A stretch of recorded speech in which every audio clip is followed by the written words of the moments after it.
नमस्कार मित्रों, आज मैं आपको कार्तिक मास महात्म्य कथा अध्याय 2 सुना रही हूँ।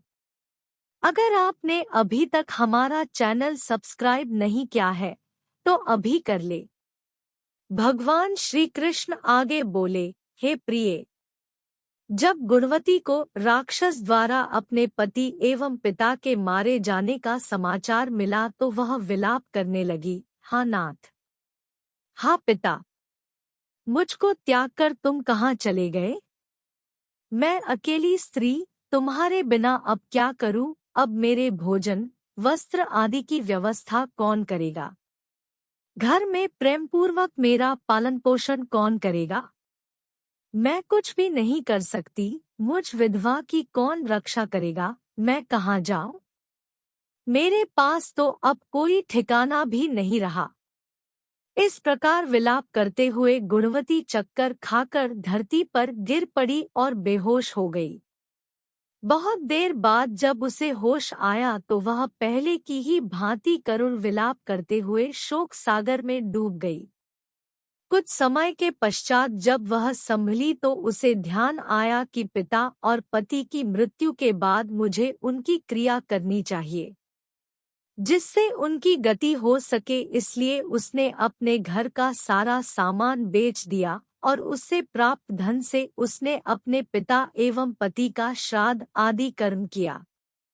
तत्पश्चात वह उसी नगर में रहते हुए आठों पहर भगवान विष्णु की भक्ति करने लगी। उसने मृत्यु पर्यंत तक नियम पूर्वक सभी एकादशियों का व्रत और कार्तिक महीने में उपवास एवं व्रत किए।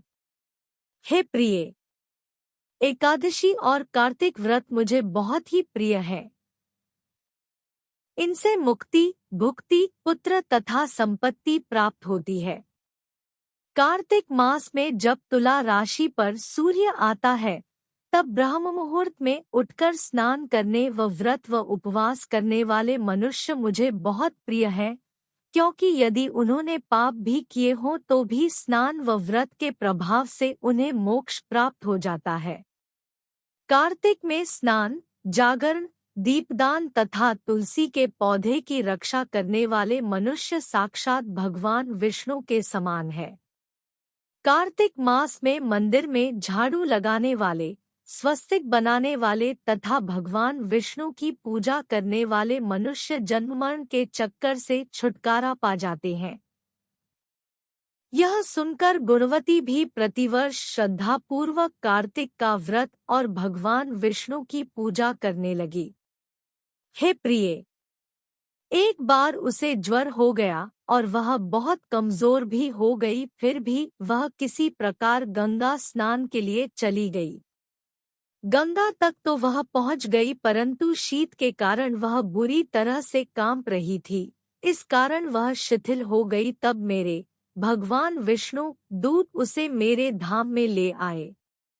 तत्पश्चात ब्रह्मा आदि देवताओं की प्रार्थना पर जब मैंने कृष्ण का अवतार लिया तो मेरे गण भी मेरे साथ इस पृथ्वी पर आए, जो इस समय यादव हैं।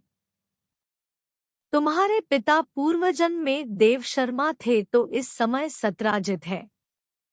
पूर्वजन्म में चंद्र शर्मा जो तुम्हारा पति था वह डाकू है, और हे देवी, तू ही वह गुणवती है। कार्तिक व्रत के प्रभाव के कारण ही तू मेरी अर्धांगिनी हुई है। पूर्व जन्म में तुमने मेरे मंदिर के द्वार पर तुलसी का पौधा लगाया था। इस समय वह तेरे महलों के आंगन में कल्पवृक्ष के रूप में विद्यमान है। उस जन्म में जो तुमने दीपदान किया था उसी कारण तुम्हारी देह इतनी सुंदर है और तुम्हारे घर में साक्षात लक्ष्मी का वास है। चूंकि तुमने पूर्वजन्म में अपने सभी व्रतों का फल पतिस्वरूप विष्णु को अर्पित किया था, उसी के प्रभाव से इस जन्म में तुम मेरी प्रिय पत्नी हुई हो। पूर्वजन्म में तुमने नियम पूर्वक जो कार्तिक मास का व्रत किया था उसी के कारण मेरा और तुम्हारा कभी वियोग नहीं होगा। इस प्रकार कार्तिक मास में व्रत आदि करने वाले मनुष्य मुझे तुम्हारे समान प्रिय है।